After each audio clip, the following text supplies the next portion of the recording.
Hi, it's Penny here, and today I wanted to talk about the authors that I've read the most of in 2023 and maybe have a look at whether I should be reading more from these authors or less or none, you know? So basically I have a list here of I think 12 authors who I read 3 or more things from in the year of 2023.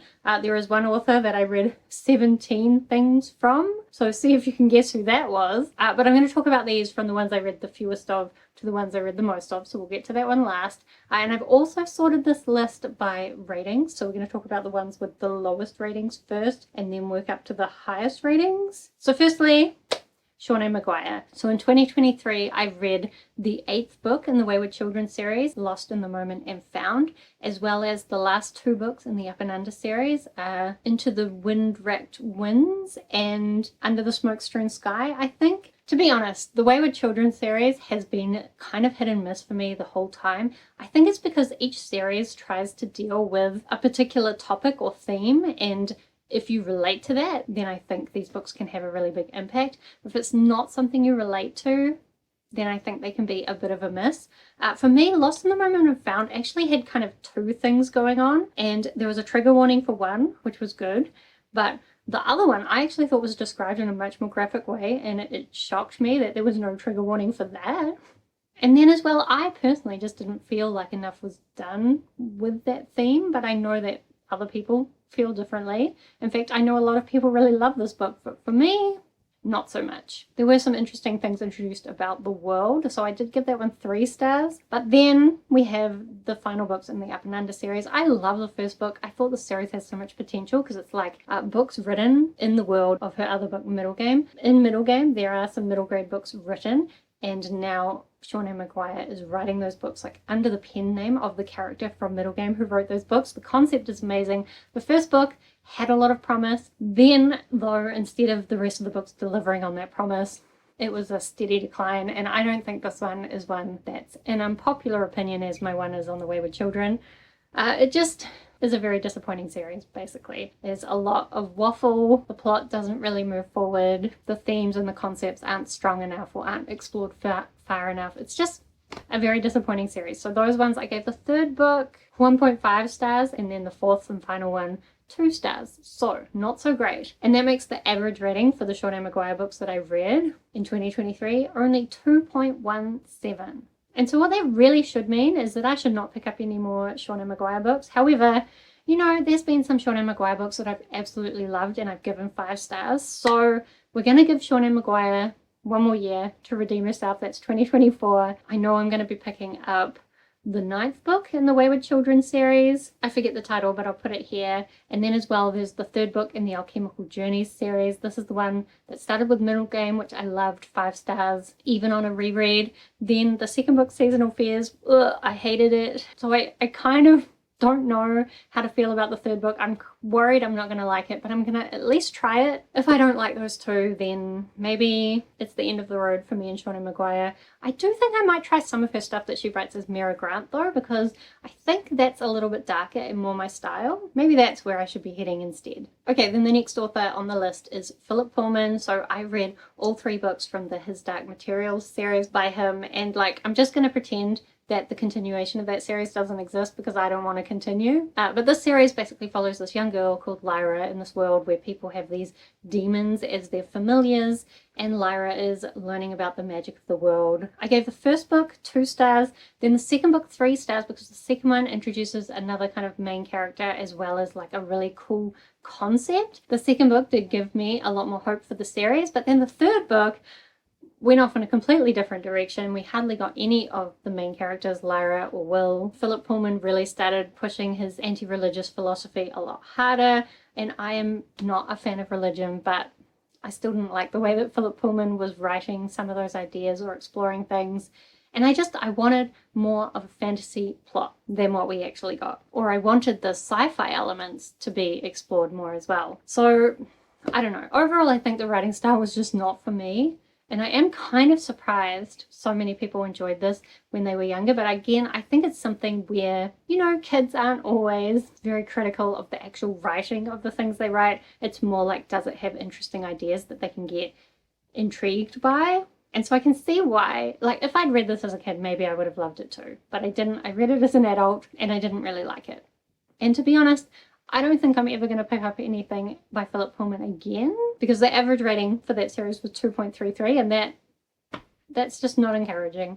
Okay, then we have Simon Spurrier, and I know I've put him on there just as kind of like a placeholder because this is the Power of the Dark Crystal graphic novel series that I read. So there were 3 books. I read 3 things. 3 books with a whole bunch of collaborators working on it. So I was too lazy to write them all down, but I'll put the picture of the cover here, which probably says some of them. To be honest, I don't even think that's everyone because there's more people involved in the creation of it written inside. But anyway, The Dark Crystal is a movie that I watched when I was a very young child and I loved it. We're following this young orphan gelfling who has to go on a bit of a quest and ends up against these horrible bird-like Skeksis. I did also watch the TV show that came out recently and I loved that as well. And The Power of the Dark Crystal was actually going to be another movie, but they just never actually managed to make it. And I do think I think it would have been amazing as a movie. As a graphic novel, the storyline didn't always come across as well as I think it could have. There was some really cool art throughout this series, but it was always a mix between really cool art and other bits where I'd be like, why are you drawing the gelflings like that? So I enjoyed the series. It wasn't a favorite. I think I gave the volumes 3.5 stars, 3 star, and 3.5 stars. So like, I guess a dip down in the middle. I thought the ending was pretty satisfying. So I think I would probably pick something up by these creators again. But because this is one I picked up purely for the concept and the world, I don't know if I'd go looking for something specifically by them. Then we have Marina and Sergei Dyachenko. So in the year of 2023, I reread Vita Nostra, which is a 5-star book that I love. I also read the sequel, Assassin of Reality. These are both really weird books following this young girl who goes to this Institute of Special Technologies where they're learning very strange things that never really make sense. But it's also one of these books that kind of builds on bizarre concepts until you're like reading things that don't make sense, but they kind of do make sense to you at this point. And I just loved going along with the main character's metamorphosis. I didn't think the second book was quite as good, but like I can see here, I've written down that I gave them both 5 stars, so I think just the concepts carried them through, and these are books that I would reread over and over again for sure. Then because I love those two so much, I decided to try and pick up some more of Marina and Sergei Dyachenko's works, and I picked up Daughter from the Dark, which follows this DJ who ends up saving this young girl off the street, and she pretty much forces him to let her live with him, and there's some really weird stuff going on with that. This one though, I only ended up giving 2.5 stars, mainly because there was just the whole main character was very unlikable fuckboy type character, and there was some weird creepy guy stuff in there that kind of reminded me of Haruki Murakami. And like the weird stuff, this is the same as how I feel about Murakami. Like the weird stuff is really interesting and I love it, but the creepy stuff, not my favorite. So that kind of stopped Daughter from the Dark from really getting there, but there were some moments with some really amazing concepts, and I think I just wanted more of those weird concepts rather than the creepiness, you know? Still, the average rating was 4.17, so I will definitely be picking up some more of their books at some point to try, but hopefully they'll be more like Vita Nostra and less like Daughter from the Dark. Then we have Hayley Newsome, who wrote the Unfamiliar graphic novel series. This one, to be honest, the only reason why I read 3 of her things is because I reread volume 1 when I got my hands on volume 2. They're just quick, short reads, also adorable. We're following this group of witchy friends dealing with their difficulties with using their magic. Also, there's a haunted house and a curse. Volume 2 has a fairy king. I didn't think volume 2 was quite as good as volume 1, so I gave volume 1 4.5 stars, but volume 2 only 3.5 stars. Like, I still liked volume 2, and I definitely would still pick up something by Hayley Newsome again in the future, because again, the average was 4.17, which is a very good average. Okay, so now we're on to authors where I read 4 things from them. Firstly, we've got Gregory Maguire. I read the whole of the Wicked Years series by him, which starts off with Wicked, which is kind of like a retelling of the Wizard of Oz story, but from the Wicked Witch of the West perspective, although not actually from her perspective, more like people around her telling her story. Again, this is one where there are like quite a lot of weird, creepy things and like weird sex things, but like the concepts in the world are interesting. Unfortunately, this series really did go downhill for me. I gave Wicked 3.5 stars, then the second book only got 3 stars, and the last 2 books only got 2 stars, and I kind of wish I'd never read them. I wish they didn't exist. And to be honest, when Gregory Maguire wrote the first book, he didn't have any of the rest of the books planned, so he probably should have just stopped and not written them. So, will I be picking something up by Gregory Maguire again? Probably not, because I think a lot of the reason I liked Wicked as much as I did is one, because I read it for the first time back when I was 20-ish, but also just I like the Wizard of Oz story, but I don't think I necessarily love what Gregory Maguire's doing with it. I think he could have done so much more than he did. Okay, then we have Kate Elliot. So for Kate Elliot, I finished off the last 3 books in the Crown of Stars series, which is like her big epic fantasy. And I also reread the Jaren book, which is kind of like a sci-fi fantasy romance that again I had read back in my 20s and I wanted to continue the series. So I reread it. I will say Kate Elliot is firmly a 3-star author for me. I really love a lot of the ideas and concepts of her stories, but the actual execution isn't necessarily my favorite. So I'm a little bit undecided about Kate Elliot, whether I should continue reading anything else by her or not. I might try some of her more recent works, because Jaren and The Crown of Stars are from a long, long time ago, so it'd be good to pick up maybe something more recent that she's written and maybe see if she's improved over the last 20 years. One would expect that she has, right? So I think that's the plan with Kate Elliot. Okay, then we have V.E. Schwab, and I read 4 things from her, all with the same series. So I reread the Darker Shades of Magic trilogy in preparation for picking up the new spin-off series, the first book being The Fragile Threads of Power. And I did really like the first book. I gave it 4.5 stars. I thought my reread of that really stood up to everything I remembered of the series. The second book, I gave it 4 stars. Like, it was still good, but it felt very middle bookish. And then the third book, I gave 3.5 stars, which honestly, from my memory of that read, seems very generous. And then I think that's because the spin-off book really clouded my experience of that even more. The spin-off book I only gave 2 stars. I thought it was so badly structured, so waffly, so unfocused, so unnecessary. Like, I just really didn't have a good time with it. I can see how maybe people who are really character-based readers and wanted to read more of the stories from those original characters, how they might have liked it. But I was sold on the idea that this new series would be following new characters and be like a whole new adventure. And it was not. And it took 450 pages to even get into the story. So I don't know. I feel a little bit conflicted about Victoria Schwab, because there have been some things by her that I have really loved before, but a lot of the stuff she's writing now, I tend to feel like it's just too waffly and just focusing too much on the parts that I'm not interested in. And I just think maybe the direction she's heading in is not for me. But I do know currently she's working on the 3rd and final book in the Villains trilogy, and I really liked the first 2 books of that series, so I'm probably still going to try the final one of that. But whether I pick up anything else by her remains to be seen.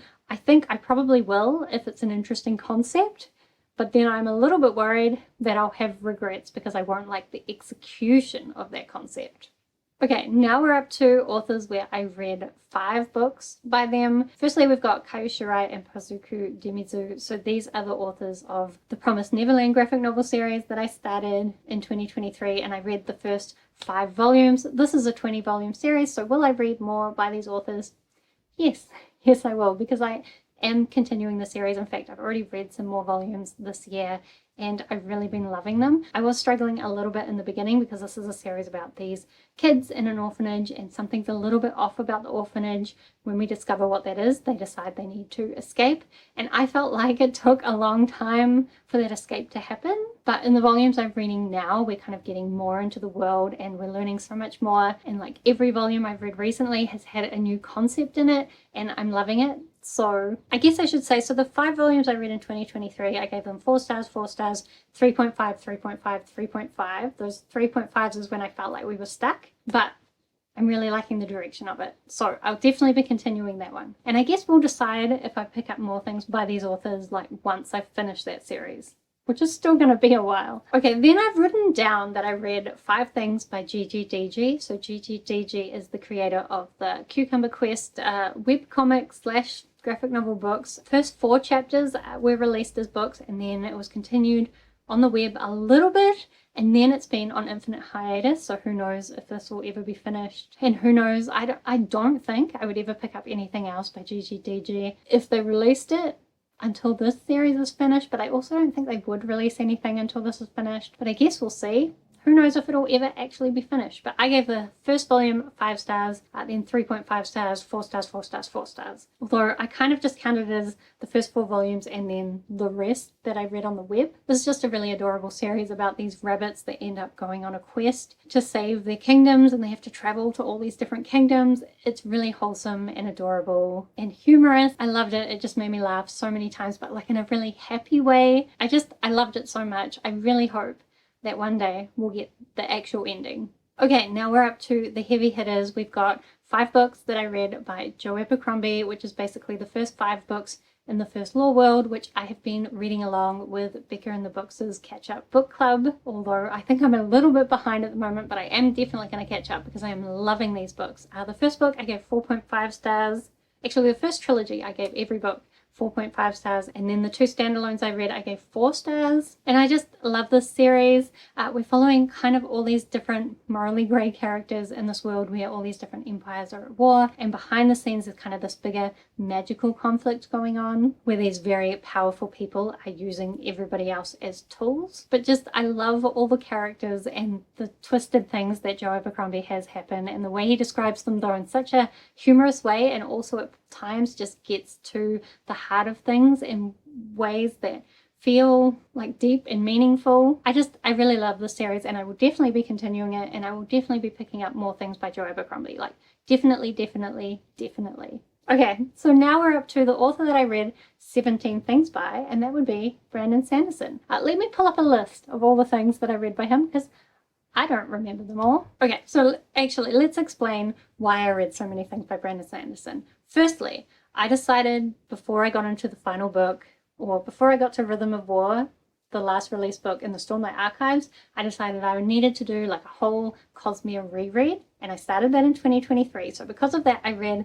Elantris, Mistborn, The Hope of Elantris, Well of Ascension, Hero of Ages, Warbreaker, The 11th Metal, The Emperor's Soul. That's all. So 8 books because of my Cosmere reread. Then I also finished off The Wheel of Time, so I read The Gathering Storm, Towers of Midnight, and A Memory of Light, 3 books from the end of The Wheel of Time. Then as well, the last book from the Skyward series was released, so I read Evershore and Defiant because of that, so that's 2 books. As well, Brandon Sanderson was doing his whole secret project thing, so I read the 4 secret project books because of that, and I think that's all. So 17 things, it's a lot, and the average rating only came out as 3.62. However, that's because there are some things in that I liked a lot less, like The Wheel of Time. Didn't really like it, but I think that's more because I didn't really like Robert Jordan's writing, and you can see that Brandon Sanderson was probably pretty true to what was going on with that, so I don't really think that should be a deciding factor in whether I continue reading his stuff. The Skyward series ended up just not being for me, so I need to, I think, watch out for those kind of things from Brandon Sanderson and definitely not pick them up. And like the one secret project book I didn't like, oh no, there were 2 I didn't like, but the one I didn't like the most was another one of those silly sci-fis for the secret project, so I really loved 2 of them. I didn't like so much the Sunlit Man, the Cosmere one, but again it's because he was trying to write like an action one and there just wasn't enough of the fantasy world building and the magic and the character development. So I think I'm getting an idea now of what things of Brandon Sanderson's I'm going to really love and what things I'm not. And I think even though the completionist in me wants to just pick up everything by him, I just need to be like a little bit discerning with him and not pick up his silly stuff. I am next month actually going to try and read his old Alcatraz versus the Evil Librarian series, but if it turns out to be too silly for me, I'm going to DNF it. So we'll see. I have previously read the first book and really liked it, so I don't know, is that inconsistent? Maybe previous me was just dumb and we don't like her reading taste anymore. Possibly. Anyway, I'm still going to read more things by him, mainly because I love the Cosmere, but his other stuff we'll see, we'll see. Anyway, let me know if you've read any of the authors that I talked about today and what you think about them. And let me know, who do you think is the author you read the most of in 2023? And of course, subscribe if you'd like to see more of my bookish videos. Otherwise, thank you so much for watching. I hope that you are doing well, and I will see you next time.